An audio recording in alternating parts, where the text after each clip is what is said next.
Мен Момунов Жандар Талғатұлы. Қазақ халқының тарихындағы аса көрнекті қоғам қайраткері, жас ұрпақтың жанашыры, комсомол қозғалысының көрнекті ұйымдастырушысы болған және кеңес дәуірінде қазақ жастары ұйымдарының жетекшісі.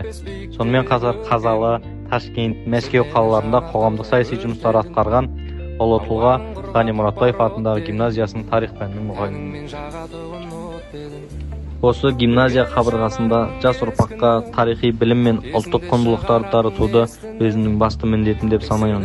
Сабақтарымда оқушылардың сыни ойлау қабілетін дамытуға, тарихи деректерге талдау жасауға және туған елге деген сүйіспеншілігін арттыруға баса назар аударамын.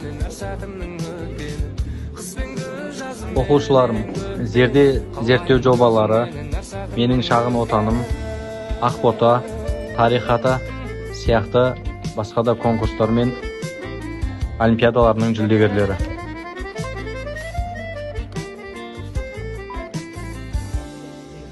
Өзімнің кәсіби жетістіктеріме келер болсақ, 21 ғасырдағы Алаштың ақ жолы жалпы ұлттық байқауы, педагогикалық идеялар фестивалі, сонымен қатар мектепішілік және аудандық іс-шараларға белсене қатыса отырып, үздік төреші, Аманат партиясынан құрмет грамотасына ие болдым.